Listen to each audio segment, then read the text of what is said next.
Praise the Lord. Our daily bread. Deuteronomy chapter 13, verse 4.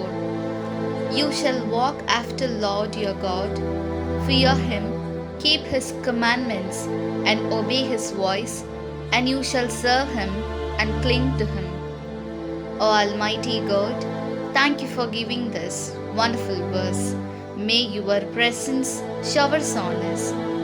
O God, we, your people, are trapped in this world of illusion, not following you who created, formed, and sustained each one of us, and who have protected us until today, and at times even without remembering you, but following political leaders, actors, and sensual desires, we live our lives.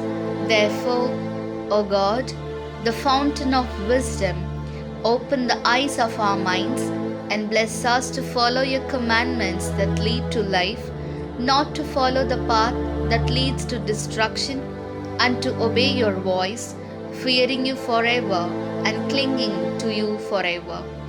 We ask this in the name of Jesus Christ. Amen. அன்றாட உணவு. இணைச்சட்டம் அதிகாரம் 13 இறை வார்த்தை 4. உங்கள் கடவுளாகிய ஆண்டவரை பின்பற்றி அவருக்கு அஞ்சி அவர் தம் கட்டளைகளை கடைபிடித்து அவர் குரலுக்கு கீழ்ப்படிந்து அவருக்கு ஊழியம் செய்து அவரை பற்றி கொள்ளுங்கள். அன்பின் தகப்பனே, இன்றைய நாளிலே இந்த இறை மன்னாவை கொடுத்ததற்காக நன்றி ஆண்டவரே.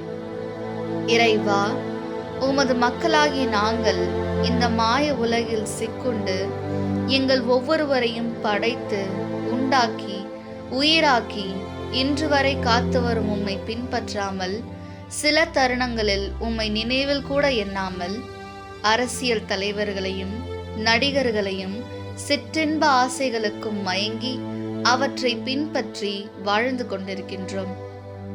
எனவே ஞானத்தின் ஊற்றையும் இறைவா, எங்கள் மன கண்களை திறந்து அழிவுக்கு செல்லும் வழியை பின்பற்றாமல் வாழ்வுக்கு செல்லும் உமது கட்டளைகளை கடைபிடித்து உமது குரலுக்கு செவி சாய்த்து உமக்கு என்றும் அஞ்சி உம்மை என்னாலும் பற்றி கொள்ள எங்களை ஆசிர்வதியும்.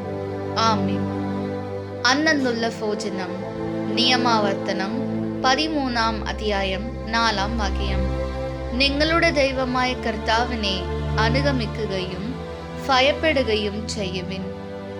നിങ്ങൾ അവിടുത്തെ കൽപ്പനകൾ പാലിക്കുകയും വാക്ക് കേൾക്കുകയും അവിടുത്തെ സേവിക്കുകയും അവിടുത്തോട് ചേർന്ന് നിൽക്കുകയും ചെയ്യണം. ദൈവമേ, ഓരോ ദിവസവും ഞങ്ങളെ അങ്ങ് സംരക്ഷിക്കുകയും പരിപാലിക്കുകയും ചെയ്യുന്നു.